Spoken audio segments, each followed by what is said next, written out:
আমন্ত্রণ ২১-এর রাতে আমাদের আজকের বিষয় শেখ হাসিনার কারাদণ্ড দৃশ্যমান বিচার। আমাদের সঙ্গে স্টুডিওতে উপস্থিত আছেন বিএনপির তথ্য সম্পাদক আজিজুল বারী হেলাল, আপনাকে স্বাগত জানাচ্ছি। সঙ্গে আছেন গণ অধিকার পরিষদের সাধারণ সম্পাদক রাশেদ খান, আপনাকেও স্বাগত জানাচ্ছি। আজকে আমাদের বিষয় শেখ হাসিনার কারাদণ্ড দৃশ্যমান বিচার।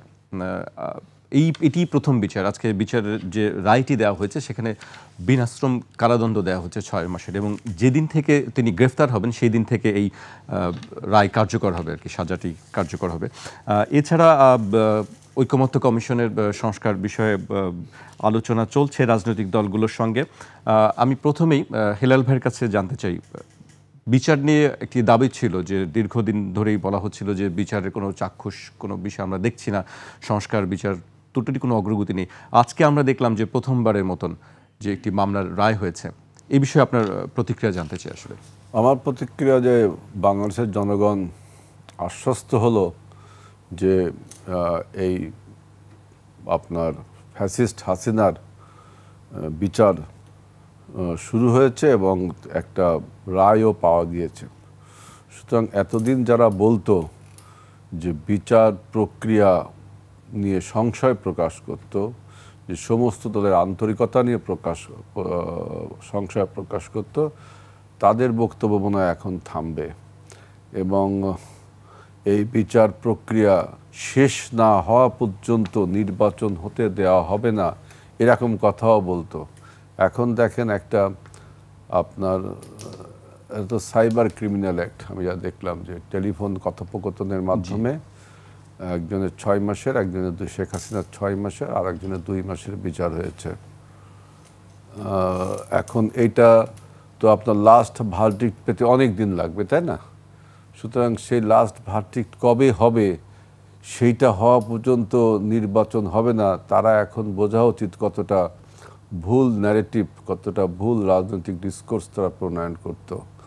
যে বিচার যেহেতু চলমান প্রক্রিয়া, বিচার চলছে এবং একটা বিচারের রায় হয়েছে, কিন্তু আরেকটি বক্তব্য আছে এখানে যে আরেকটি মামলা ছিল, আপনারা জানেন আরেকটি মামলা ছিল যে শেখ হাসিনা, তারপরে আপনার স্বরাষ্ট্রমন্ত্রী আসাদুজ্জামান কামাল এবং পুলিশের আইজি আব্দুল্লাহ আল মামুন, তাদের বিরুদ্ধে কিন্তু আরো মারাত্মক মামলা ছিল। যে গতকাল যেটি শুনানি শেষ হয়েছে, তারা উস্কানিমূলক বক্তব্য দিয়ে আন্দোলনকারীদের উপর গুলি চালানোর নির্দেশ দিয়েছে, হেলিকপ্টার বা ড্রোন থেকে প্রাণঘাতী অস্ত্র ব্যবহার করে আপনার আন্দোলনকারীদের উপর গুলি চালিয়েছে। তারপরে হলো রোকেয়া বিশ্ববিদ্যালয়ের সেই আমাদের আবু সাঈদকে গুলি করে হত্যা করেছে। তারপরে আপনার আশুলিয়ায় 6 জনকে পুড়িয়ে হত্যা করেছে। এই মামলা কিন্তু ডিসচার্জ করে দিয়েছে। অতীতে কোনো ট্রাইব্যুনাল বা নর্মাল কোর্ট থেকেও ডিসচার্জ করছে কিনা তার প্রমাণ নেই। সুতরাং এরকম তর্ক বিতর্ক চলবেই। অতএব শেখ হাসিনার বিচার শুরু হয়েছে এবং আবার এই উস্কানিমূলক মামলা এবং এই প্রাণঘাতী মামলায় তাদেরকে আবার ছেড়ে দেওয়া হলো, এটাও কিন্তু বিতর্কের জন্ম দেবে। কিন্তু যত বিতর্কই জন্ম দিক, এখন আমাদের সবচেয়ে বড় প্রয়োজন হলো যে জাতীয় ঐক্যমত। গতকালকে বিএনপির উদ্যোগে যে জুলাই আগস্ট গণ অভ্যুত্থানের শহীদ দিবস উদ্বোধন হয়েছে, শোক দিবস এবং উদ্বোধন হয়েছে এবং বিজয় দিবস দুটোই, সেখানে আমি দেখলাম অনেক সব বক্তাই, বিভিন্ন রাজনৈতিক দলের বক্তারাই সেখানে সমবেত হয়েছিল এবং সবাই কিন্তু ঐক্যর ব্যাপারে, যে এটা জাতীয় ঐক্য গড়ে তোলার ব্যাপারে, বিশেষ করে ঐক্যটাকে একটি সুষ্ঠু গ্রহণযোগ্য নির্বাচনকে লক্ষ্য করে একটা ঐক্যের কথা তারা বলেছে। আমরা যদি এখন এই ঐক্য বাদ দিয়ে আপনার বিভিন্ন স্বার্থ সিদ্ধির জন্য, আমি স্বার্থ সিদ্ধিটা আপনি খারাপভাবে নিয়েন না, যে তাদের কিছু রাজনৈতিক চাওয়া পাওয়াকে যদি সামনে রেখে এই বিতর্ক বজায় রাখে বা অব্যাহত রাখে, তাইলে কিন্তু আপনার এই বিচার বলেন, নির্বাচন বলেন, সব কিছু কিন্তু মানে ষড়যন্ত্রকারীরা সুযোগ পেয়ে যাবে। ষড়যন্ত্রকারী কারা জি, এটা আমরা ডিটেক্ট করেছি। জি হেলাল ভাই, আমি আপনার কাছে আবার আসবো। আমি এই পর্যায়ে রাশেদের কাছে আসতেছি। যে রাশেদ, বলা হচ্ছিল যে বিচারের কোনো অগ্রগতি নেই, সংস্কারের কোনো অগ্রগতি নেই, অবশেষে আমরা আজকে দেখলাম যে একটি রায় হলো। আপনি কিভাবে দেখেন, প্রতিক্রিয়া কি আপনার আসলে? ধন্যবাদ সবাইকে গণ অধিকার পরিষদের পক্ষ থেকে শুভেচ্ছা। না, যেহেতু একটি রায় হয়েছে অবশ্যই ভালো, কিন্তু আপনাকে বুঝতে হবে যে শুধুমাত্র রায় ঘোষণার মাধ্যমে গণহত্যার বিচার শেষ করা যাবে না। হাসিনা ভারতে পালিয়ে থাকবে আর এইভাবে আপনি রায় দিবেন আর বলবেন যে আমরা তো বিচার করতেছি, এইটা আমি মানতে রাজি না। আমার কথা হলো যে হাসিনাকে ফিরিয়ে আনার ব্যবস্থা করা হোক। একই সাথে কাদের, আসাদুজ্জামান, হাসান মাহমুদ, যাকে সবাই হাসাও মাহমুদ বলতো, এরকম যত মাহমুদ আছে সব মাহমুদকে বাংলাদেশে ফিরিয়ে আনতে হবে। এর জন্য যত ধরনের কূটনৈতিক তৎপরতার প্রয়োজন আছে সেটা সরকারকে করতে হবে। আমাদের প্রধান উপদেষ্টা আন্তর্জাতিক খ্যাতি সম্পন্ন একজন ব্যক্তিত্ব, তিনি ক্ষমতায় থাকা অবস্থায় যদি হাসিনাকে ফিরিয়ে আনা না যায়, আমি মনে করি যে এই সরকারের আন্তর্জাতিক কূটনীতিক ব্যর্থতা হিসেবেই কিন্তু আমরা মনে করব। সুতরাং সরকারকে বলবো যে আপনারা ঠিক আছে বিচার করতেছেন ভালো, কিন্তু তাদেরকে ফিরিয়ে না আনলে, তাদেরকে ফাঁসিতে না ঝুলালে আবু সাঈদের যে হত্যা করা হলো সেই বিচারটা আপনি কেমনে করবেন? মুগ্ধকে হত্যা করা হলো, ওয়াসিমকে হত্যা করা হলো, এরকম অসংখ্য শিক্ষার্থী, জনতা, শ্রমিক, প্রায় 2000 শিক্ষার্থীকে গুলি করে হত্যা করা হয়েছে, শহীদ করা হয়েছে, 30,000 আহত যোদ্ধা। যেটি হেলাল ভাই বললেন যে বিএনপির যে প্রোগ্রাম, সেই প্রোগ্রামে আমিও ছিলাম। সেখানে কয়েকজন শহীদ পরিবারের সদস্যরা বক্তব্য রেখেছে, কারোর মা বক্তব্য রেখেছে, কারোর বাবা রেখেছে, কারোর বোন রেখেছে, এমনকি 14-15 বছর যারা গুমের শিকার হয়েছে সেই সকল পরিবারের সদস্যরা, মেয়েরা, তাদের সন্তানরা, বাবারা, মায়েরা বক্তব্য রেখেছে। একটা পর্যায়ে আমি দেখলাম যে এই বক্তব্য শুনতে গিয়ে জনাব তারেক রহমান তিনি কিন্তু কেঁদে ফেলিয়েছেন। যদিও সেখানে যারা ছিল, আমি নিজেও কিন্তু আমার চোখ দিয়ে অশ্রু ধরেছে, যারা ছিল সবাই কিন্তু সেই শোকাহত হয়েছে। তো এই ধরনের নির্মম নির্যাতন, হত্যাযজ্ঞের ঘটনা যে ঘটিয়েছে মাফিয়া রানী, সেই মাফিয়া রানীকে যদি বাংলাদেশে আপনি ফিরিয়ে না এনে শুধু রায় ঘোষণা করেন, এটা আসলে এক ধরনের বিচারের নামে প্রহসন। একই সাথে উবায়দুল কাদের সে কি বলেছিল? সে কিন্তু বলেছিল যে এদেরকে ঠান্ডা করার জন্য আমার ছাত্রলীগই যথেষ্ট, অর্থাৎ এই মাস্তানদেরকে, ক্যাডারদেরকে উবায়দুল কাদের লেলিয়ে দিয়েছিল। এটা তো আমরা সবাই দেখেছি। সুতরাং সেই কাদেরকে যদি আপনি এখন ফিরিয়ে না আনেন, সেটা দুঃখজনক। আমি খুব অবাক হয়ে যাচ্ছি যে আওয়ামী লীগের সাংগঠনিক কার্যক্রম নিষিদ্ধ হয়েছে, এরপরেও বাংলাদেশের গণমাধ্যম হাসিনার বক্তব্য প্রচার করছে, উবায়দুল কাদেরের বক্তব্য প্রচার করছে। তারা কি ভুলে গিয়েছে যে আওয়ামী লীগের সাংগঠনিক কার্যক্রম নিষিদ্ধ অনলাইন এবং অফলাইনে? যদি এখন কাদেরের বক্তব্য এদেশের গণমাধ্যম প্রচার করে এবং সরকার যদি এই বিষয়ে কোনো পদক্ষেপ গ্রহণ না করে, তাহলে কিসের নিষিদ্ধ, কিসের বিচার? আওয়ামী লীগের তো কোনো বিচার আমি হয়েছে বলে আমার কাছে মনে হয় না। বিচার আপনি করেন, খুব ভালো কথা, কিন্তু ওই যে বলছেন না যে শেখ হাসিনা দৃশ্যমান কারাদণ্ড, আমরা চাই দৃশ্যমান বিচার। আর সেই বিচার কি? হাসিনাকে জনসম্মুখে পানিশমেন্টের ব্যবস্থা করতে হবে। আমাদের ইসলামে অনেক অপরাধের জনসম্মুখে পানিশমেন্টের ব্যবস্থা আছে না? কেউ চুরি করলে হাত কেটে নেওয়া আছে না? এরকম তো আছে, যদিও সে ধরনের ইসলামিক শাসন ব্যবস্থা তো বাংলাদেশে নাই। আমরা মনে করি এই অভ্যুত্থানের পরে কিছু নজির স্থাপন করা দরকার। আওয়ামী লীগের কিছু পান্ডাদের এমন শাস্তি দেওয়া দরকার যে শাস্তি দেশের জনগণ একদম সরাসরি দেখতে পারে।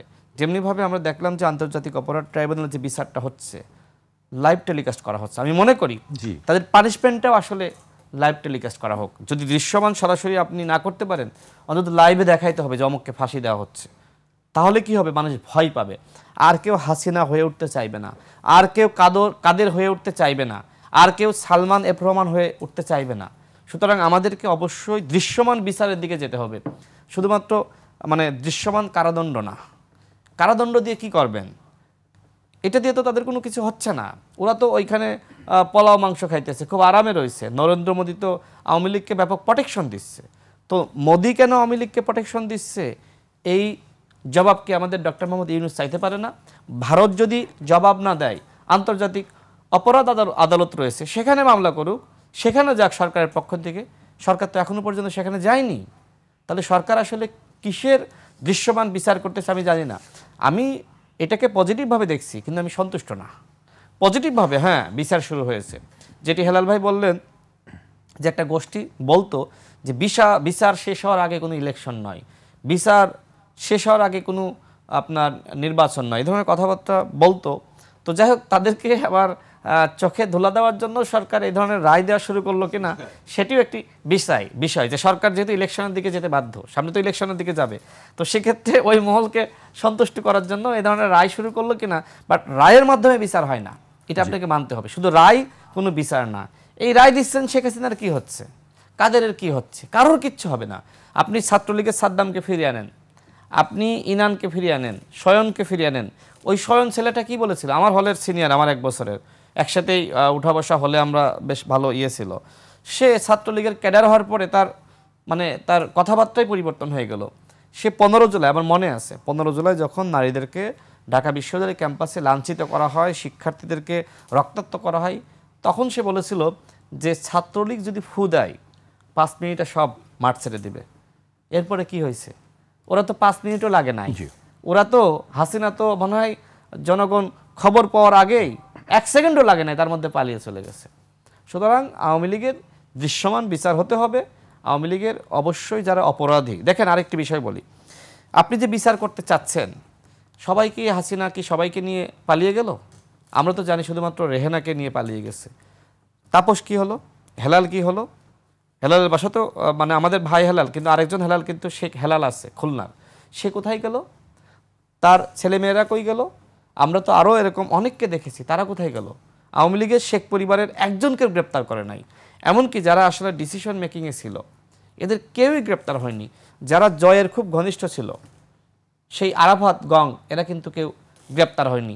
এছাড়া দেখেন সিআরআই, যেটি আসলে একটি গুজব সংস্থা, এদেরকেও গ্রেপ্তার হয়েছে। সেখানে অনেক সাংবাদিক কিন্তু ছিল বাংলাদেশের, কেউ গ্রেপ্তার হয়নি। আমি সর্বশেষ বলতে চাই, দেখেন যেটি বলা হচ্ছে যে গোয়েন্দা সংস্থা, বাংলাদেশের গোয়েন্দা সংস্থা, তারাই তো এই ধরনের নির্বাচনের মেকানিজম সেট করেছে, যেটি আসলে হাবিবুল আওয়াল এই মুহূর্তে বলতেছে। গণমাধ্যমে সংবাদ এসেছে না যে ডিজিএফআই বলেন, গোয়েন্দা সংস্থা বলেন, এনএসআই, এসবি, তারাই মূলত নির্বাচনী মেকানিজম করেছে।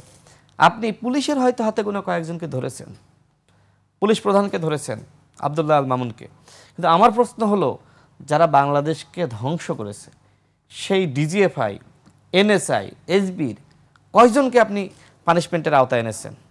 তারা কিন্তু আমরা দেখেছি, ঢাকা বিশ্ববিদ্যালয়ে যখন পড়াশোনা করেছি, এনএসআইতে মোটামুটি 90% ছাত্রলীগ থেকে নিয়োগ দেওয়া হতো, 90%।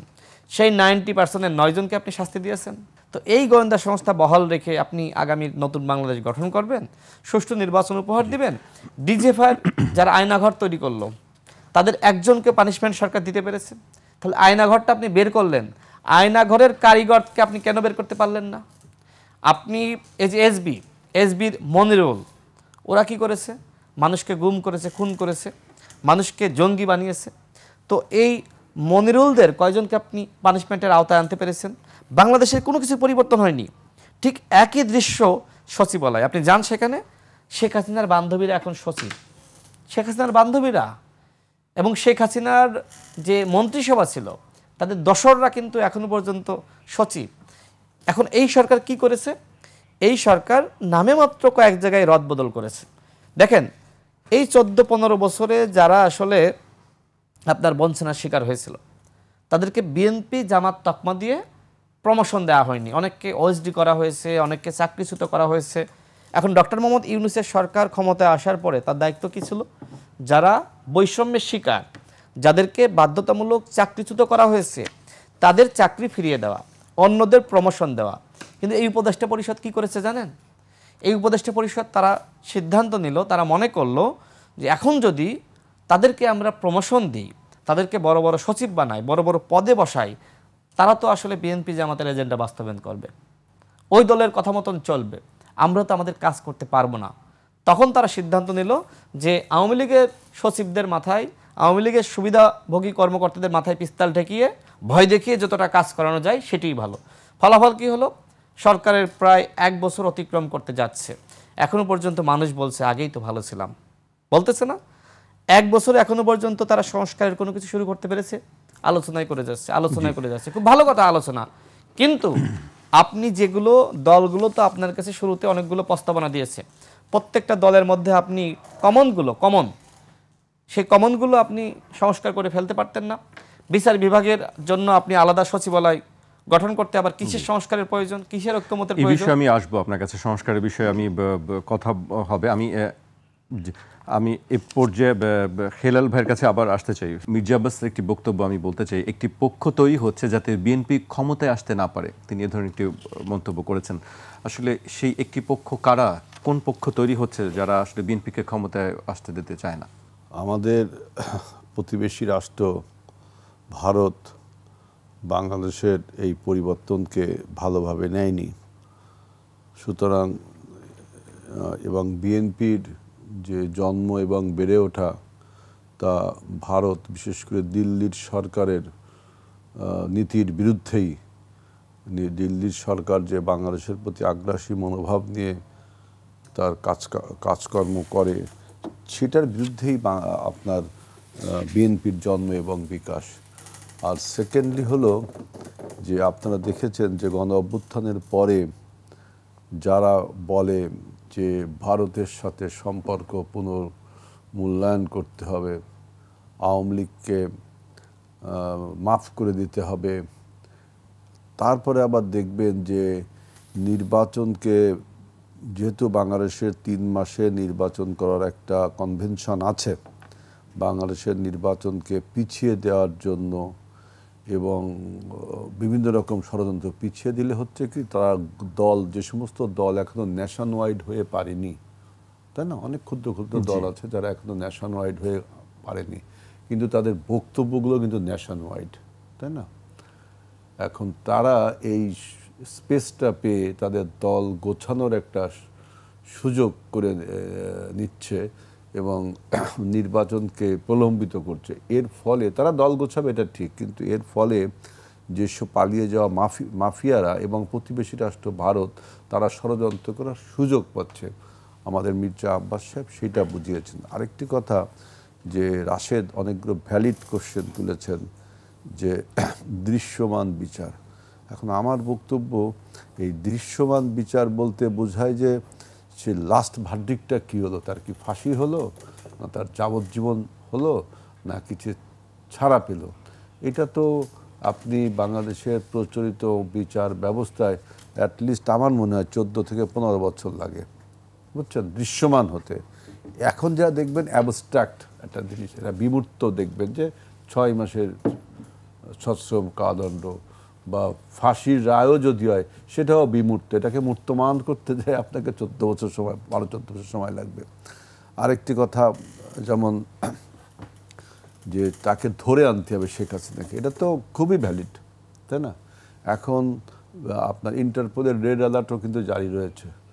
এখন একটা অন্তর্বর্তীকালীন সরকারের সেই স্ট্রেংথ, এটাও কিন্তু আপনার বুঝতে হবে যে সেই স্ট্রেংথ আছে কিনা একটা ইন্টারিম গভর্নমেন্টের।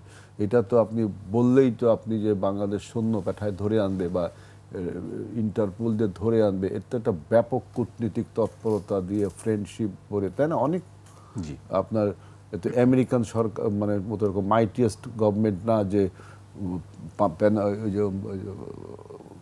নরিয়াকে ধরে আনলো, তাই না, তারপর চশমকে ধরে আনলো বা সাদ্দামকে যে ধরে আনলো, এরকম, এটা তো না। সুতরাং আমি রাশেদের কাছে বক্তব্য দেই, এটা কিন্তু রেভলিউশনারি গভর্নমেন্টও না।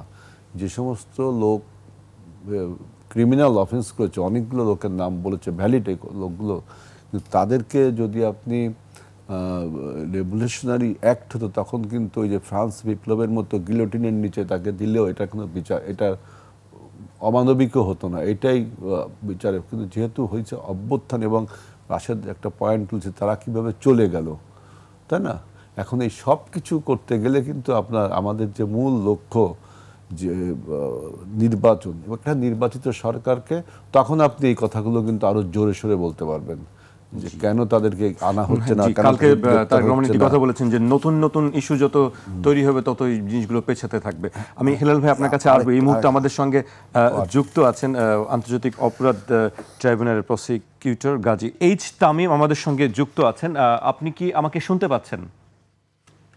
জি, আপনাকে আমি শুনতে পাচ্ছি। আপনি কি শুনতে পাচ্ছেন আমাকে? জি, আমি শুনতে পাচ্ছি। আপনি তো আজকে হিয়ারিং এর সময় উপস্থিত ছিলেন। আমাদেরকে একটু বলবেন যে হিয়ারিং এ কোন কোন বিষয়গুলো উল্লেখ করে এবং রায়টা সম্পর্কে একটু আমাদেরকে যদি জানাতেন। জি, ধন্যবাদ আপনাকে, আপনাদের ২১ টিভির সকল দর্শককে আসসালামু আলাইকুম। শুধু রায় থেকে শুরু করলে সবাই একটু ধোঁয়াশার মধ্যে থাকবে যে দু একদিন আগে বিচার শুরু হলো, আজকেই রায়।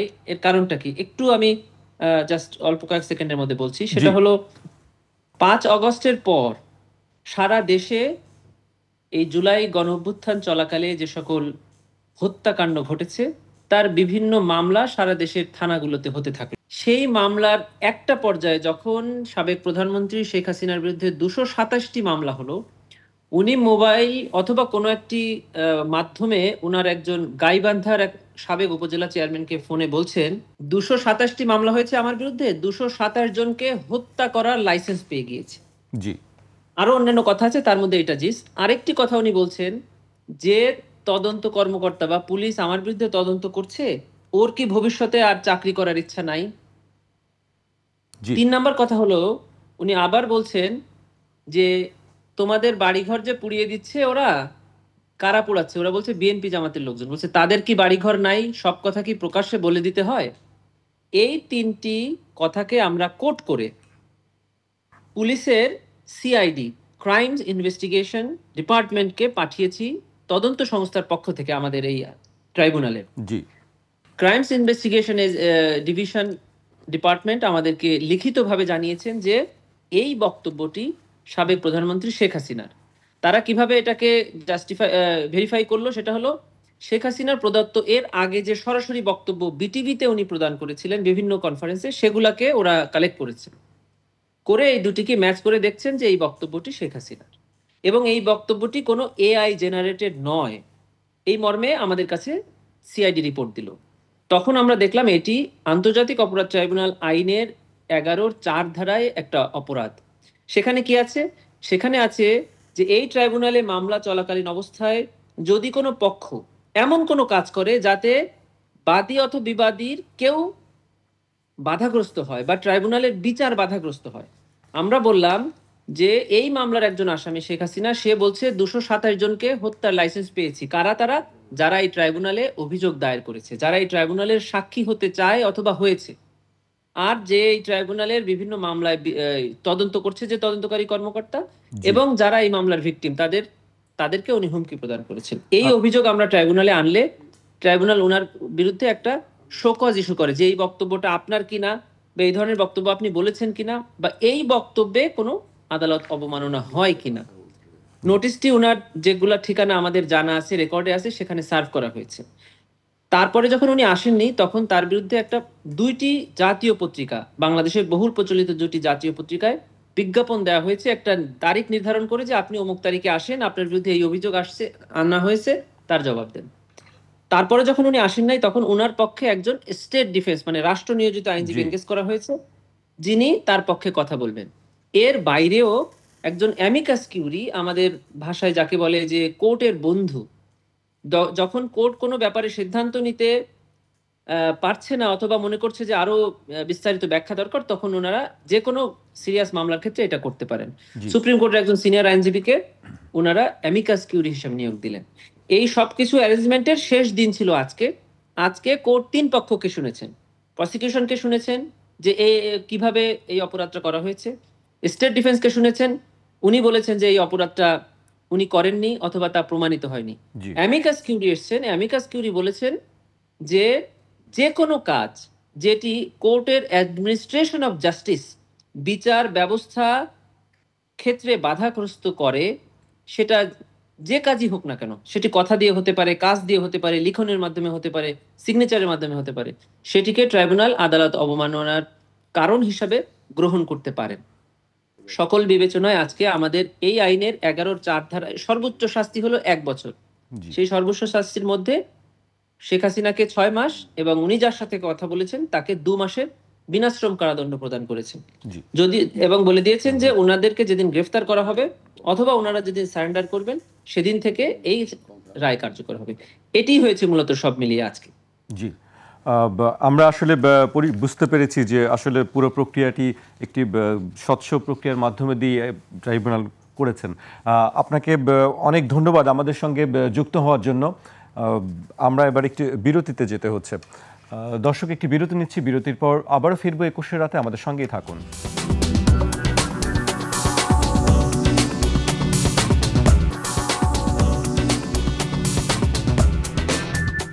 বিরতির পর আবারও স্বাগত। আপনারা দেখছেন 21 রাত, আমাদের সঙ্গে আছেন বিএনপির তথ্য সম্পাদক আজিজুল বারী হেলাল এবং গণ অধিকার পরিষদের সাধারণ সম্পাদক রাশেদ খান, এবং ভার্চুয়ালি আমাদের সঙ্গে যুক্তও আছেন আন্তর্জাতিক অপরাধ ট্রাইব্যুনালের প্রসিকিউটর গাজী এইচ তামিম। বিরতিতে যাবার আগে আপনার সঙ্গে কথা হচ্ছিল, আমাদের সঙ্গে উপস্থিত আছেন বিএনপির তথ্য সম্পাদক আজিজুল বারী হেলাল। তিনি আপনাকে একটি প্রশ্ন করতে চান। হেলাল ভাই, আমার বক্তব্য হলো যে একটা বিচার, যে বিচারের জন্য মানুষ বারবার বলছে, যে বিচারের জন্য বাংলাদেশের একটা গুরুত্বপূর্ণ নির্বাচন, জাতীয় নির্বাচন, সেটাও একটা পিছিয়ে যাবে না, প্রশ্নবিদ্ধ হবে, এখন এমন একটা সৃষ্টি হয়েছে। সেই বিচারে আপনি একটা আইসিটি অ্যাক্টে একটা মামলায় 6 মাসের জেল দিল, কিন্তু দেখা গেল যে আবু সাইদের মতো একটা বীর যোদ্ধা, যে পোস্টার বয় এই আন্দোলনের, পোস্টার বয়, শহীদ পোস্টার বয়, তার বিচারটা, তার যে মামলাটা সেটা খারিজ করে দেওয়া হলো। রোকেয়া বিশ্ববিদ্যালয়ের এই মামলাটা, চানখারপুলে যে 6 জনকে গুলি করে হত্যা করার নির্দেশ দিল হাসিনা, সেইটাকে খারিজ করা হলো। আশুলিয়ায় যে 6 জনকে পুড়িয়ে হত্যা করা হলো, তাকে সেই মামলা খারিজ করা হলো।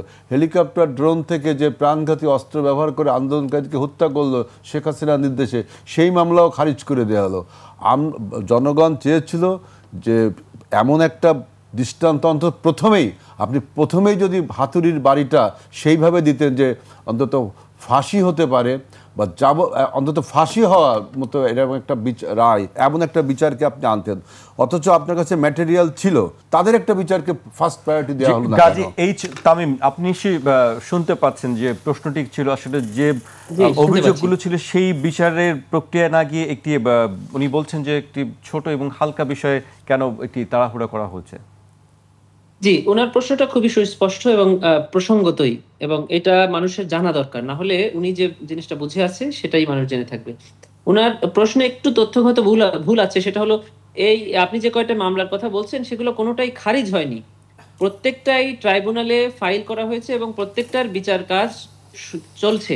সবগুলোই তদন্ত প্রতিবেদন শেষ করে আমরা বিচারের জন্য ট্রাইব্যুনালে উপস্থাপন করেছি। নেক্সটে অভিযোগ গঠনের উপরে শুনানি আছে, কোনোটা অভিযোগ গঠনের শুনানি হয়ে গিয়েছে, শুনানি পর্যায়ে আছে। দেখবেন এই আন্তর্জাতিক অপরাধ ট্রাইব্যুনালের মানবতা বিরোধী অপরাধটা হলো পৃথিবীর শ্রেষ্ঠ অপরাধগুলোর মধ্যে একটি। এই ট্রাইব্যুনাল গঠন হওয়ার পর থেকে যতগুলো মামলা এখন পর্যন্ত হয়েছে, সবচেয়ে কম সময়ে তদন্ত হয়েছিল ট্রাইব্যুনালে, সেটি ছিল 18 মাস। আমরা জয়েন করার পরে এই যে শেখ হাসিনার মামলার তদন্ত প্রতিবেদনটা তদন্ত সংস্থা আমাদের হাতে দিল মাত্র 6 মাসে। ওরা অক্টোবরে তদন্ত শুরু করেছে, ফেব্রুয়ারিতে তারা তদন্ত শেষ করেছে। এরকম কারণে আমরা 6 মাসে একটি তদন্ত প্রতিবেদন পেয়েছি। 15 দিনের মধ্যে আমরা সেটাকে ফর্মাল চার্জ, মানে আনুষ্ঠানিক অভিযোগ আকারে ট্রাইব্যুনালে দাখিল করেছি। 7 দিনের মধ্যে সেটা চার্জ হিয়ারিং হয়েছে, আবার 10 দিন পরে ডেট দিয়েছে চার্জ ফ্রেমিং এর অর্ডার দেওয়ার জন্য। এটা এইভাবে চলছে। 2 নম্বর কথা হলো, মানে কোনো কাজই স্লো গতিতে হচ্ছে না। 2 নম্বর কথা হলো, আপনি কোনো বিচার যদি সময় বেঁধে দেন তাহলে সেখানে আপনি আর ন্যায় বিচার পাবেন না। আপনি ডিলেও করতে পারবেন না, ডিলে ডিফিটস ইকুইটি। আর আপনি যদি হারিড করেন তাহলে জাস্টিস বারিড হয়ে যাবে। এই জন্য একটা রিজনেবল টাইম আমাদেরকে দিতে হবে। আমরা এই বিচার জনগণকে উপহার দেওয়ার জন্য সামনে ইলেকশন হবে নাকি এই সরকার থাকবে কিনা এটা আমরা একবারও দেখছি না। আমরা শুধু দেখছি আমাদের সামনে যে আইনটি আছে, যে রুলসটি আছে, সেখানে আসামিকে চার্জ ফ্রেমিং এর পরে 21 দিন সময় দিতে বলা হয়েছে। আমরা 21 দিনের একদিনও কম দিব না। এখন পর্যন্ত ট্রাইব্যুনালে আবু সাইদের মামলাটি গত সপ্তাহে ফাইল হয়েছে, উনি এটা আমলে গ্রহণ করেছেন। চানখারপুলের মামলাটি অলরেডি চার্জ হিয়ারিং শেষ হয়েছে। শেখ হাসিনার মামলাটার চার্জ হিয়ারিং এর জন্য পার্ট হয়েছে, বাকি পার্ট বাকি আছে। আরো প্রায় 10টি তদন্ত প্রতিবেদন প্রায় শেষ, আমাদের হাতে চলে এসেছে। রামপুরা, উত্তরা, মিরপুর, যাত্রাবাড়ি, এই গণহত্যাগুলো। এগুলো আমাদের ক্রমান্বয়ে আমরা রেডি করছি। তার জন্য কিন্তু ইলেকশন আমরা দেখবো না, ইলেকশনটা দেখবেন জনগণ, ইলেকশন দেখবেন রাজনীতিবিদ। কোর্টকে আপনি যদি ইলেকশন দেখান, কোর্টকে আপনি যদি অন্য কোনো ব্যস্ততা দেখান, তাহলে কিন্তু সেই বিচারটা প্রশ্নবিদ্ধ হবে। জি এটা কেন আগে আসলো? এটি আগে এসেছে, এটা হলো একটা কন্টেম্পট কোর্ট প্রসিডিংস। এখানে কোনো সাক্ষী লাগে না, এখানে কোনো তদন্ত লাগে না। এখানে কোর্টের কাছে যদি কোনো অ্যাক্টে বা কোনো কাজে প্রমাণ হয় যে এটি আদালতের অ্যাডমিনিস্ট্রেশন অফ জাস্টিসকে হ্যাম্পার করার শামিল, ওনারা ডিসিশন দিতে পারেন। এর আগে ট্রাইব্যুনালে অসংখ্য এরকম নজির আছে। বরং এর আগে ট্রাইব্যুনালে এই ধরনের শাস্তি দেওয়ার ক্ষেত্রে কাউকে শোনে নাই, জজ একাই জাজমেন্ট দিয়েছে। জি কিন্তু এবার আসামি পক্ষে একজন স্টেট ডিফেন্স এঙ্গেজ করা হয়েছে, একজন অ্যামিকাস কিউরিকে এঙ্গেজ করা হয়েছে স্বচ্ছ বিচারের জন্য। জি আপনারা আমাদেরকে বারবার জিজ্ঞাসা করেন, আমাদেরকে দেখেন, আমরা লাইভে যাচ্ছি, আমরা বারবার ব্রডকাস্ট করছি, আমাদের রেকর্ডেড প্রসিডিংস আমরা আপনাকে দেখাচ্ছি। আমরা একদমই বসে নেই। এবং যে ম্যাসাকার হয়েছে এখানে, যে ব্যাপক আকারে গণহত্যা হয়েছে, এর বিচার নিশ্চয়ই সময় সাপেক্ষে। জি কিন্তু যেগুলোর এভিডেন্স আমাদের কাছে আছে, উনি বলছে আবু সাইদকে গুলি করেছে, এই ভিডিওটা তো আমরা কোর্টের সামনে এনে দিলেই বিচার হবে না। ভিডিওটি যিনি করেছেন তাকে সাক্ষী হিসাবে আইও জবানবন্দি গ্রহণ করবে, আবার ওই সাক্ষীকে কোর্টে এনে এক্সামিন করতে হবে, আসামি পক্ষের আইনজীবী তাকে জেরা করবেন। ওই ভিডিওটা এআই জেনারেটেড কি না, যিনি ভিডিও করেছেন সেটা ফরেনসিক টেস্ট করতে হবে। এই যে আইনগত কিছু প্রসেস, এগুলো তো মেইনটেইন করেই বিচারের জন্য আনতে হয়। তখন আপনাকে এই ধাপগুলোর প্রত্যেকটি প্রক্রিয়াগুলি অবশ্যই মানে ফলো ফলো করতে হবে, করতে হবে। অ্যাডজাস্ট জি করতে হবে। জি সেগুলোই গাজী আমরা করছি। জি গাজী এইচ তামিম, আপনাকে অনেক ধন্যবাদ আমাদেরকে সময় দেওয়ার জন্য। আমি এবার অন্য প্রসঙ্গে আসতে চাই। আমি রাশেদের কাছে আমার প্রশ্ন, গতকাল আপনাদের সঙ্গে জামায়াতের একটি বৈঠক ছিল। আপনারা কি গণমাধ্যমে যে খবর দেখলাম, সেখানে জামায়াতের সঙ্গে একটি জোট করার ব্যাপারে আপনাদের একমত হয়েছেন, এরকম একটি খবর। আপনি এই বিষয়ে কি বলবেন? আসলে গণ অধিকার পরিষদ কি জামায়াতের সঙ্গেই কি জোট করবে, নাকি বিএনপি বা অন্য দলের সঙ্গে যাওয়ার কোনো সম্ভাবনা আছে? ধন্যবাদ। আপনি গুরুত্বপূর্ণ বিষয়ে একটি প্রশ্ন করেছেন। অনেকে এই বিষয়ে আসলে কনফিউশনে আছে, আমাকে অনেকে কল দিয়েছে, জানতে চাচ্ছে। গতকাল জামাত ইসলামের সাথে যে বৈঠকটা ছিল, সেই বৈঠকে আমি নিজে উপস্থিত ছিলাম না। আমি ওই সময় আপনাদের সভাপতি ছিলেন। জি, বিএনপির আর একটি প্রোগ্রামে আমি সেখানে গিয়েছিলাম। হেলাল ভাইও সেখানে উপস্থিত ছিলেন। মূলত আমি পরবর্তীতে গণমাধ্যমের যে সংবাদ, সেই সংবাদ দেখার পরে আমি জানতে চেয়েছি আসলে কি আলোচনা হয়েছে। তো আমাকে আমার দলের পক্ষ থেকে যারা ছিলেন তারা বললেন যে এই ধরনের কোনো আলোচনা হয়নি। অর্থাৎ জামাতের একজন নেতা তিনি গণমাধ্যমে এ ধরনের বক্তব্য দিয়েছেন, বা তারা তাদের পক্ষ থেকে তারা সংবাদ বিজ্ঞপ্তি দিয়েছেন, যেটা আসলে গণ অধিকার পরিষদ দেয়নি।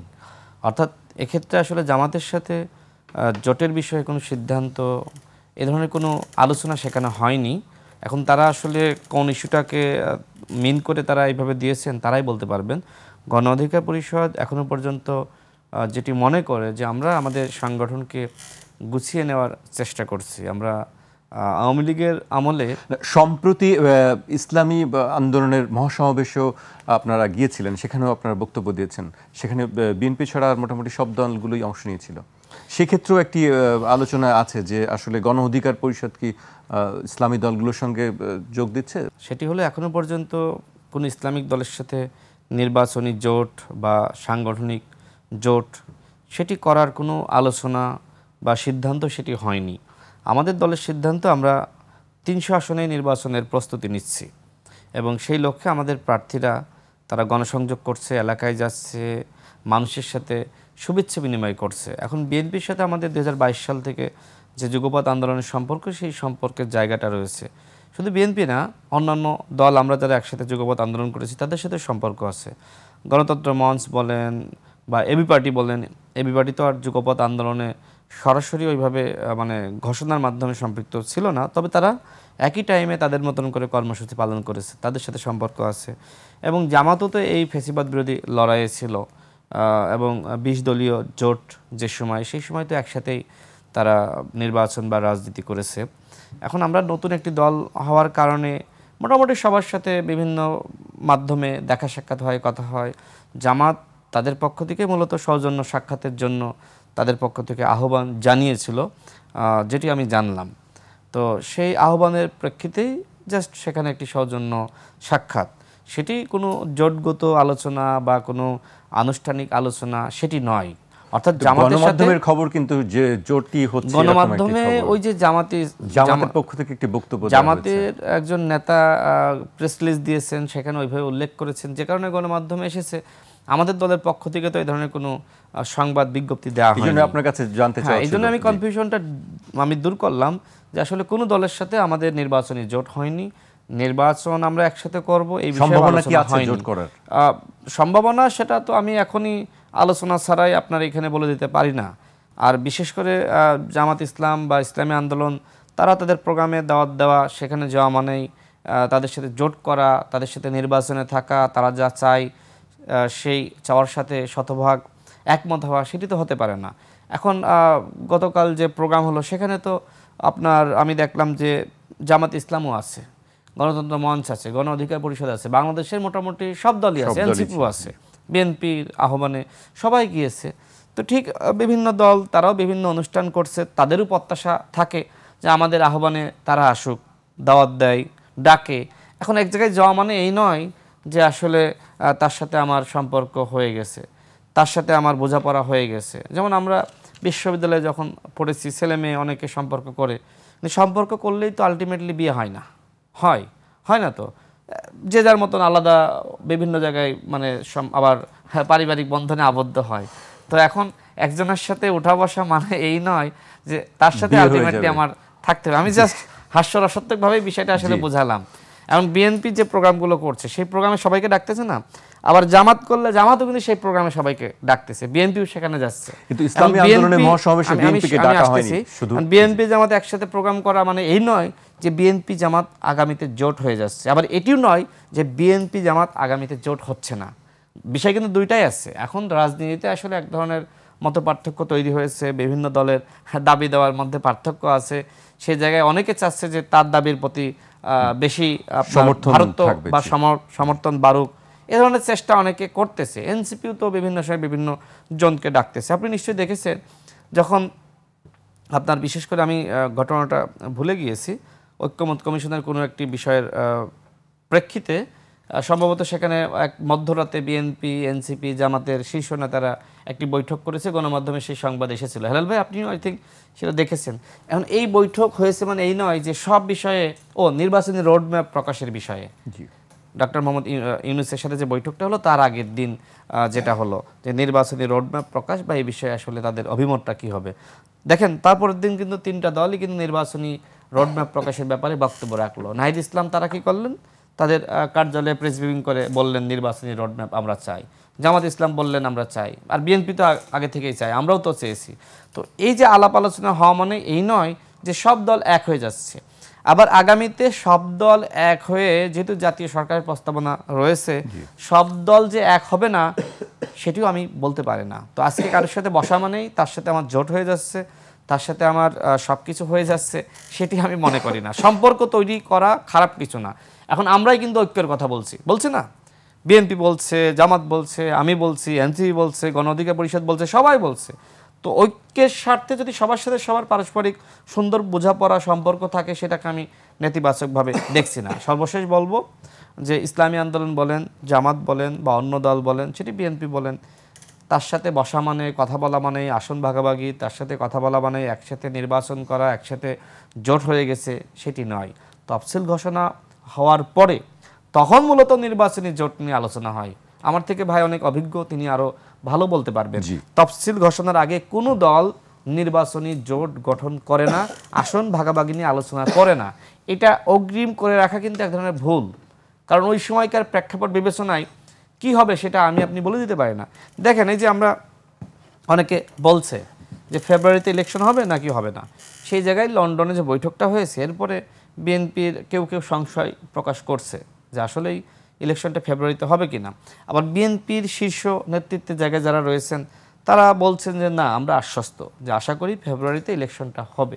এছাড়া অন্যান্য দলেরই সংশয়, ফেব্রুয়ারি থেকে গতকালকে সিইসি বলেছেন ফেব্রুয়ারি থেকে এপ্রিলের মধ্যে, এপ্রিল পর্যন্ত উনি বলেছেন যে এর মধ্যে প্রস্তুতি নিচ্ছে নির্বাচন কমিশন। তিনি নিচ্ছেন, কিন্তু কথা হলো যে প্রধান উপদেষ্টা তাকে নির্দেশনা কি দিয়েছেন? সেই বিষয়ে কোনো কথা বলেননি। যে সৌজন্য সাক্ষাৎ হয়েছে, আমি কি আলোচনা হয়েছে আমি তথ্যটা জানি বা পেয়েছি, এনিহাও এগুলো পাওয়া যায়। একটু আমাদেরকে যদি একটু শেয়ার করতেন। সেটাই আসি, সেখানে প্রধান উপদেষ্টা আসলে নির্বাচন কোন মাসে করবেন, করা উচিত, প্রস্তুতি নেওয়া উচিত, এই বিষয়ে কোনো দিক নির্দেশনা দেননি। সেখানে জাস্ট সৌজন্য সিসি বলেছেন যে এরকম কোনো সময়সীমা নিয়ে আলোচনা হয়নি। এটা হ্যাঁ, সিসি আমি বলেছেন। তার মানে কি এই তথ্য আমি আগেই পেয়েছি। সিএসি যে কথাটা বলেছেন এই তথ্য আমি আগেই পেয়েছি যে সেখানে প্রধান উপদেষ্টা কোনো গাইডলাইন দেননি।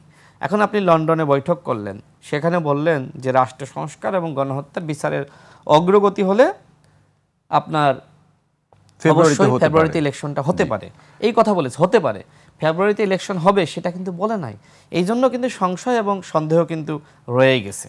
জি, আমি হেলাল ভাইয়ের কাছে আসতে চাচ্ছি, যেটি ইসলামী আন্দোলনের মহাসমাবেশের বিষয় নিয়ে উঠেছে। যেহেতু বিএনপিকে বলা হয়েছে যে বিএনপি সংখ্যানুপাতিক পদ্ধতির পক্ষে নয়, তাই বিএনপিকে এই সমাবেশে ডাকা হয়নি। তাহলে বিএনপি বাদে আর যারা গেছে তারা সবাই সংখ্যানুপাতিক নির্বাচন পদ্ধতির পক্ষে, আর শুধু বিএনপি এটির বিপক্ষে? আমার তো তা মনে হয় না। ইসলামী আন্দোলন তারা তো আমাদের এই অভ্যুত্থানের শক্তি হয়েছে অনেক পরে, তা তো আমাদের সাথে ছিল না। আমাদের এই আমরা যে গণ অভ্যুত্থানের ঐক্যবদ্ধ শক্তি আমাদের সাথে ছিল না। বরিশাল সিটি কর্পোরেশনে তিনি আঘাতপ্রাপ্ত হয়ে তারপরে তিনি আমাদের এই অভ্যুত্থানে যুগপৎভাবে আন্দোলন সংগ্রাম হয়তো করেছে। সেখানে সে তার পছন্দ মতো 2-3টা দলকে সে তার রাজনৈতিক অভিজ্ঞতা, ম্যাচুরিটি, তার 2-3টা না একাধিক দলের মধ্যে সব ধর্মের প্রতিনিধিরাও ছিলেন। এটা আমি বলবো সব দলকে তো নিবন্ধিত সব দলকে না, মানে রাজনৈতিক তার যে ম্যাচুরিটি সে সেই কাজ করেছে। এবং আপনি যেটা বললেন সব ধর্মের, সেখানে দেখবেন যে গোবিন্দচন্দ্র প্রামাণিক সেখানে একটা বক্তব্য দিয়েছিল যে যদি পিআর পদ্ধতিতে সংখ্যানুপাতিক পদ্ধতি নির্বাচন না হয় তা নির্বাচন হতে দেওয়া হবে না। তো ওইখানে যারা গিয়েছিল তারা কি, এই যে রাশেদরা গিয়েছিল, তারা কি নির্বাচন হতে দেওয়া হবে না এমন কথা বলে? এবি পার্টি গিয়েছিল, তারা কি বলে নির্বাচন হতে দেওয়া হবে না? জামাত ইসলাম স্বয়ং ছিল, তারা কি বলে নির্বাচন হতে দেওয়া হবে না? মানে মিন করে কিনা, হয়তো রেটরিক হিসাবে অনেক সময় বলতো মিন করে কিনা, কিন্তু উনি বললেন, তাই না? এটা একটা ভয়াবহ কথা। কিন্তু সংখ্যানুপাতিক নির্বাচনের না হলে নির্বাচন হতে দেওয়া হবে না, তারা সবাই সবাই বলেনি, বলছে উনি বলেছেন, গোবিন্দচন্দ্র প্রামাণিক। কত বড় ভয়াবহ কথা। আমি প্রথমে যেটা বলেছিলাম যে আমাদের দেশের এই পরিবর্তনকে ভারত ভালোভাবে নেয়নি, সুতরাং এই নির্বাচন হতে দেওয়া হবে না, নির্বাচন পেছানো এক জিনিস, আর হতে দেওয়া হবে না তার মানে কিন্তু অন্য কারো ব্যাগেজ বহন করা, বাংলাদেশকে আনস্টেবল করার জন্য। আর একটা কথা বলছেন আপনি যে জোটের রাজনীতি, ভোটের রাজনীতি। দেখেন, আমার এই প্রসঙ্গে আমি একটা কথা বলতে চাই যে আমাদের দেশে অধ্যাপক মুনীর চৌধুরীর একটা বিখ্যাত নাটক ছিল রক্তাক্ত প্রান্তর, আপনারা সবাই পড়েছেন, পানিপথের তৃতীয় যুদ্ধের পটভূমিকায় রচিত। ওই নাটকে মুনীর চৌধুরী একটা ডায়লগ দিয়েছিলেন, ডায়লগ ব্যবহার করেছেন নবাব সুজাউদ্দৌলার মুখ দিয়ে। সেখানে বলেছিলেন যে মানুষ মরে গেলে পচে যায়, বেঁচে থাকলে বদলায়, সকালে বিকালে বদলায়, কারণে অকারণে বদলায়, তাতে অবাক হবার কি। তো বাংলাদেশ, পৃথিবীর রাজনীতির, নির্বাচনী রাজনীতির ইতিহাসটা কিন্তু এরকম। কখন কার সাথে জোট হবে, রাশেদ যেটা বলেছে যে এখনো স্কেডিউলই ঘোষণা করা হয়নি, কিন্তু তার আগেও এই জোটের আলোচনা হয়। এই জোটের আলোচনা কখন যে কোথায় যাবে, কখন যে কার সঙ্গে কথা বলে কিছু নেই, শেষ কথা বলে কিছু নেই, এইটা কিন্তু ঠিক না। মানে এইটা হলো যে আমার একটু খারাপ ভাষা দিয়েই বলতে হবে যে নির্বাচন যখন ডামাডোল বেজে যায়, নির্বাচন যখন শুরু হয়ে যায়, তখন কিন্তু ক্ষমতার একটা ইদুদ্দৌর প্রতিযোগিতা শুরু হয়ে যায় যে কে আগে ক্ষমতাটা নিবে।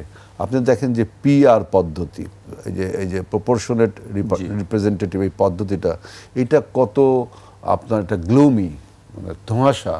দেখেন এই পদ্ধতিতে আপনি বলেন যে নির্বাচনটা হবে কিভাবে। পৃথিবীর হয়তো অন্য দেশে আছে, সেই দেশের সমাজ এবং রাষ্ট্রের যে বাস্তবতা, মানুষের নৈতিক যে বাস্তবতা, সেই বাস্তবতা কি বাংলাদেশে বিরাজ করে? বাংলাদেশে কি 53 বছর আমরা এই প্র্যাকটিসটা করেছি? দক্ষিণ এশিয়ার নেপাল কিছুদিন আগে তো শুরু করেছে, আর কোনো দেশ কি করেছে? আমরা যে দেশের গণতন্ত্র ফলো করে ইংল্যান্ড এবং ভারত এবং আমেরিকা, আমরা কি সেই সব দেশের এই পিআর পদ্ধতিতে আছে? পিআর পদ্ধতিতে আপনি বলেন যে আপনি ভোটটা দিবেন কিভাবে? আপনি কি মার্কায় ভোট দিবেন না ব্যক্তিকে ভোট দিবেন? এটা নিয়ে মানুষের মধ্যে একটি তারপরে আবার দেখেন যে ধোঁয়াশা আপনারা আছে, বলছেন যে অস্পষ্ট একটা একটি আছে। ব্যক্তিকে কখনো আপনি এক না একতন্ত্র বানাবেন না, একজন ব্যক্তিগত সমস্ত ক্ষমতা কক্ষিগত করবেন না। কত বড় প্যারাডক্সিক্যাল একটা কথা। যখন আপনি পিআর পদ্ধতি দেবেন তখন সে ফর এক্সাম্পল যে তাদের দল 4টা বা 5টা সিট পেল পিআর পদ্ধতিতে, তাহলে সেই 5টা সিট সে যে বিভিন্ন এলাকায় দিবে, কোন এলাকায় দিবে, এটা হলো প্রথম কোশ্চেন। কোন এলাকাটা তার, এবং যাকে দিবে তার কি কোনো অ্যাকাউন্টেবিলিটি থাকবে জনগণের প্রতি, এবং তার কত বড় ক্ষমতা হবে, সে তার ইচ্ছা মতো, মনে করেন যেই লোকটার এলাকার সাথে কোনো যোগাযোগই নেই বা যিনি রাজনীতি সম্মত না, অভিজ্ঞতা না, পার্লামেন্টারি পলিটিক্সও না, তার হয়তো টাকা আছে, হয়তো সামাজিক প্রতিপত্তি আছে, আমি আমার দলে এই 4 জনের নাম ঘোষণা করলাম, সেই 4 জন কিন্তু জনগণের কাছে অ্যাকাউন্টেবল না। এমন একটা অস্বচ্ছ, এবং আমাদের চেয়ারম্যান কিন্তু গতকালকে বলেছেন রাজনৈতিক বিবেচনা করার জন্য আহ্বান জানিয়েছেন, বলছে যে এটা কিন্তু সমাজে বিভক্তি আসে, তাই না?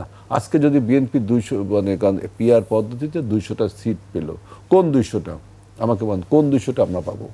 এবং সেই 200টার মধ্যে কে কে যাবে, সেই যাওয়াটা তো জনগণ দ্বারা বাছাই হয়ে আসতো না, সেই জনগণরা পার্টির টেবিলে বসে হলো। তাহলে পার্টির টেবিলকে আপনি কতটা ক্ষমতা দিলেন, তাহলে আপনি ডেমোক্রেসির থেকে এটা বিরাজনীতিকরণ। সেটি আসলে আলোচনা আরো বিস্তারিত আলোচনার এইটাই বলছি যে এবং আমার আরেকটু বলে নি ভাই, দেখেন এই যে আবার শুরু হয়েছে কিন্তু রাজনীতির জগতে যে এটা নিশ্চয়তা শুরু হয়েছিল, সেই নিশ্চয়তার আমি দেখলাম আবারও মেঘাচ্ছন্ন হতে শুরু করেছে, উল্টো সুর হতে শুরু করেছে। নির্বাচন কমিশন তিনি কিন্তু বলেছেন যে তার সাথে ডক্টর ইউনূসের কোনো নির্বাচন নিয়ে আলোচনা হয়নি। তাহলে আমার প্রশ্ন হচ্ছে, আপনার সাথে আর কিসের আলাপ হয়েছিল? নিশ্চয়ই আপনার সাথে আইন শৃঙ্খলা নিয়ে আলোচনা হয়নি, আপনার সাথে দুদকের দুর্নীতি নিয়ে আলোচনা হয়নি, বা কোনো প্রেম প্রীতির আলোচনা হয়নি। আপনি আইদার আপনি হাইড করছেন, অথবা আপনি এমন কথা আপনি ডক্টর ইউনূস এবং আপনি এমন একটা আবার ধোঁয়া তুলছেন, উল্টো সুর। এতদিন যে সার্টেনিটিটা তৈরি হয়েছিল লন্ডন বৈঠকের পরে, যে পলিটিক্যাল পার্টিসগুলো কিন্তু ঐক্যমত হয়েছিল যে নির্বাচনটা আপনার রোজার আগে হবে, কিন্তু নির্বাচন কমিশনের এই বক্তব্যে কিন্তু একটা উল্টো সুর শুনতে পাচ্ছি, যে আপনার সাথে ডক্টর ইউনূসের কথাই হবে নির্বাচন নিয়ে, কারণ আপনি ওইটার জন্য রাইট পারসন।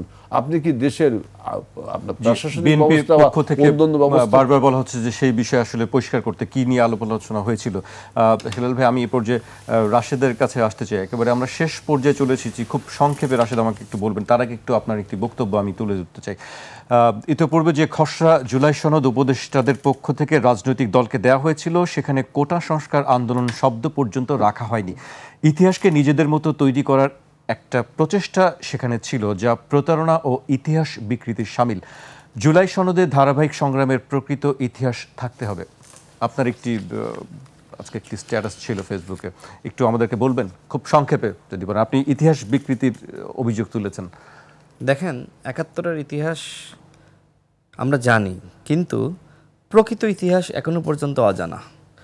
ঠিক এই ২৪-এর ইতিহাস আপনি, আমি, হেলাল ভাই অনেক কিছু শুনেছি, দেখেছি, কিন্তু ভিতরে একদম ব্যাক ইন্ডে কী হয়েছে অনেক কিছু আমরা জানি না। ঠিক একইভাবে এই ছাত্র নেতারা পরবর্তীতে উপদেষ্টা হয়েছে, এনসিপির নেতা হয়েছে, অনেকে বৈষম্যবিরোধী প্ল্যাটফর্মেই রয়ে গেছে, তারা তাদের মতন করে ইতিহাস তৈরি করছে। আন্দোলনটা শুরু হলো 2018 সালে, কোটা সংস্কার আন্দোলন। এরপরে হাসিনা আবার 24 সালে 30% কোটা ফিরিয়ে আনলো। এরপরে হাসিনা হত্যা চালালো, মানুষকে নির্যাতন করলো, লাঞ্ছিত করলো, ধরে নিয়ে গেল, মায়ের বুক খালি করলো, স্বামীহারা করলো, সন্তানহারা হয়েছে অনেক মা বাবা। তো এই ঘটনাগুলো ঘটেছে। এই আন্দোলনটা শুরু হয়েছে কোটা সংস্কার এই দাবিতেই তো, কিন্তু তারা এমনভাবে লিখতেছে যে হাসিনার পতনের আগে তারা একটি দফা তৈরি করেছিল। প্রথমত এই করতে হবে, এইভাবে আন্দোলন, এরপরে হাসিনা কেউ অমুক তারিখে ফেলিয়ে দিতে হবে, এইভাবে তারা একটা মানে নাটকের স্ক্রিপ্ট তৈরি করেছে, সেটা আমাদের কাছে দিয়েছিল। তো আমরা বললাম, আমি আসিফ মাহমুদকে বলেছিলাম যে ভাই তুমি আসলে কি বলতে চাচ্ছ, কোটা সংস্কার শব্দটা নাই কেন? তো সে একটি উত্তর আমাকে দিয়েছিল যেটা গ্রহণযোগ্য না। আমার কথা হলো যে যে আন্দোলনকে কেন্দ্র করে গণ অভ্যুত্থান রচিত হলো সেটা আপনাকে লিখতে সমস্যা কী? অন্যথায় 10 বছর পরে 20 বছর পরে মানুষ কি জানবে যে কোটা আন্দোলনকে কেন্দ্র করে বাংলাদেশে গণ অভ্যুত্থান হয়েছিল? দেখেন, ইতিহাসকে তাদের নিজের মতন করে তৈরি করতে চায় যে গণ অভ্যুত্থান কোনো স্বতঃস্ফূর্তভাবে তৈরি হয়নি, কোটা সংস্কার আন্দোলনকে কেন্দ্র করে তৈরি হয়নি, এই গণ অভ্যুত্থানের আমরা পরিকল্পনা করেছিলাম, মানে তারা বোঝাতে চায়। এর মাস্টারমাইন্ড ছিল মাহফুজ আলম, এবং মাহফুজ আলম একটি রূপরেখা তৈরি করেছিল, সেই রূপরেখা অনুযায়ী আমরা নেমেছি, সবাইকে ডেকেছি, বিএনপি আমাদের আহ্বানে এসেছে, গণ অধিকার পরিষদ, জামাত সব নেমে গেছে, 18 কোটি মানুষ। এইভাবে তারা একটা ঘোষণাপত্র তৈরি করতে চায়। কারণ আমি কি এটা মানতে পারি? কারণ 18 সালে আমি, আজকে তো আপনার 2 জুলাই, গতকাল 18 সালের গতকাল মানে 1 জুলাই আমি অ্যারেস্ট হয়েছিলাম, এবং টানা 15 দিন রিমান্ডের নির্যাতন, শারীরিক মানসিক নির্যাতনের শিকার হয়েছিলাম। আমাকে ধরার সাথে সাথে এডিসি ইশতিয়াক আহমেদ এখন আবার অ্যারেস্ট হয়েছে, সে আমাকে ধরার সাথে সাথে আমার হাত বাঁধলো, প্রথমত উঠে এসে অন্ডকোষে লাথি মারলো, বুট জুতা দিয়ে, পুলিশের জুতা দিয়ে। আমি তো মা বাবা করে চিৎকার করা শুরু করে দিলাম। এরপরে যখন চিৎকার করছি মানে তখন সে মানে লাথি মারছে, ঘুষি মারছে, যা ইচ্ছে তাই করছে, চিৎকার করছি। আর অন্ডকোষে যখন মানুষকে মানে লাথি মারে হঠাৎ করে এসে, অনেকে আমাকে বলে যে এই শব্দটা উচ্চারণ না করার জন্য, কিন্তু এটা তো বাস্তবতা। তো হাত বাঁধলো, মুখে গামছা দিয়ে বাঁধলো, চোখ বাঁধলো, এরপরে আমাকে সাপের মতন পেটাতে থাকলো। নাহিদ ইসলামকে দেখেছেন যে অনেকে দেখেছে গণ অভ্যুত্থানের আগে তুলে নিয়ে গিয়ে নির্যাতন করেছে, কিন্তু আমার পুরো এই শরীরটা থেতলে দেওয়া হয়েছিল। আমি পুরো 2 মাস আমি বিছানা থেকে উঠতে পারি নাই। আমাকে যখন 18 দিন 15 দিন পুলিশের রিমান্ড আর 3 দিন হেফাজত, সব মিলে 18 দিন পরে আমাকে যখন জেলে পাঠালো, আমার সহযোদ্ধারা দেখেছে কি অবস্থা। এমনকি এরপরে আমাকে ন্যূনতম ট্রিটমেন্ট দেওয়া হয়নি, ন্যূনতম শুধু প্যারাসিটামল এগুলো দেওয়া হয়েছে।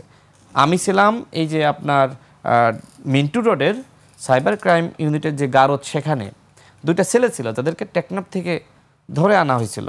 ওরা 2 জন মানে মাদকের দেখিয়ে তাদেরকে গ্রেপ্তার করে, যে মাদক চালান করতেছে। ওরা 2 জন আমার শরীরটা মেসেজ করে দিত, মানে মাংসগুলো পুরো দরকসরা হয়ে গিয়েছিল, যে কারণে যেটি হয় এখনও পর্যন্ত আমার প্রেশার প্রায় লো হয়ে যায়। যেমন গতকাল আমি সারাদিন মানে শরীরে এনার্জি পাচ্ছিলাম না, এরকম অবস্থা। তো এই নির্যাতনের শিকার আমরা হয়েছি, শুধু আমি না, আমাদের সভাপতি নুরুল হক নূর, তিনি লাইব্রেরির সামনে কিভাবে 30 জুন 2018 সালে নির্যাতনের শিকার হয়েছেন সবাই দেখেছে। শিক্ষকের পা পর্যন্ত জড়িয়ে ধরেছে বাঁচার জন্য। ফারুক হাসানকে শহীদ মিনারে কীভাবে আপনার পিটিয়েছে, এরকম আমাদের আরও অসংখ্য নেতৃবৃন্দকে, মশিউরকে তার হাতে ককটেল ধরিয়ে দিলে বলল যে এইটা রাশেদ এবং নূর আমাকে দিয়েছে ঢাকা বিশ্ববিদ্যালয়ে ককটেল মেরে অস্থির করার জন্য। তাকে পিটিয়ে ককটেল হাতে ধরিয়ে দিয়ে এই ধরনের জবানবন্দি নিয়ে তারা ভাইরাল করলো। কত নির্যাতন, নিপীড়ন। রাজশাহী বিশ্ববিদ্যালয়ের শিক্ষার্থী তরিকুলের মেরুদণ্ড ভেঙে দেওয়া হয়েছিল হাতুড়ি পেটা করে। আপনি তো সবই জানেন, হেলাল ভাই সবই জানে। তো এই ইতিহাসকে আপনি লুকাতে চান কেন? আপনি অন্যকে কৃতিত্ব দিতে চান না, এই জন্যই 18 সাল আসলে আমাদের নাম চলে আসে যে এই আন্দোলনের নেতৃত্বে নুরুল হক নূর, রাশেদ খান, ফারুক হাসানরা, মামুনরা ছিল। এই কারণে কি আপনি এইটা মানে গোপন করতে চান? প্রশ্ন আমার এইখানে। এই জন্য লিখেছি যে তারা জনগণের সাথে প্রতারণা করতে চাচ্ছে। আপনি গণ অভ্যুত্থানের সামনে থেকে নেতৃত্ব দিয়েছেন, বিএনপি কি অস্বীকার করতে পারবে? গণ অধিকার পরিষদ পারবে? আমি চাইলেও কি বলতে পারবো না এই আন্দোলনে নাহিদ ইসলাম মুখপাত্র ছিল না? বলতে পারবো? পারবো না তো। সুতরাং আপনার ভূমিকা আছে, আমরা স্বীকার করি, কিন্তু আমাদেরও যে ভূমিকা ছিল সেটা স্বীকার করতে হবে, এক। দ্বিতীয়ত, বাংলাদেশে গণ অভ্যুত্থানের যে আন্দোলনটা পরিণতি লাভ করেছে আগস্ট এবং জুলাইয়ে, তো এইটাকে শুধুমাত্র 18 সাল থেকে শুরু হয়েছে বা 24 সাল থেকে শুরু হয়েছে না, এইটা সেনা সমর্থিত ফখরুদ্দিন, মঈনুদ্দিনের বিরুদ্ধে যে আন্দোলন সেই সময় থেকে শুরু হয়েছে। এই ধারাবাহিক আন্দোলনের বিভিন্ন সময় আপনি দেখবেন গুম হয়েছে, খুন হয়েছে, নিপীড়ন, নির্যাতন, এবং এরপরে ডামি ইলেকশন, আপনার একতরফা ইলেকশন, নিশিরাতের ইলেকশন, অনেক কিছু হয়েছে। সেই সময় আন্দোলন হয়েছে, ধারাবাহিক আন্দোলন সংগ্রামের একটা পরিণতি লাভ করেছে জুলাই এবং আগস্টে। অর্থাৎ এই গণ অভ্যুত্থান ধারাবাহিক আন্দোলন সংগ্রামের ফসল, এটা তো মানতে হবে। তার মানে কি? তার মানে আপনাকে যে ঘোষণাপত্রের কথা বলছেন, এটা অতীতের সমস্ত অর্জন এবং এই অর্জনের সাথে সংগ্রামের সাথে যারা ছিল তাদের সেই কৃতিত্ব দিতে হবে।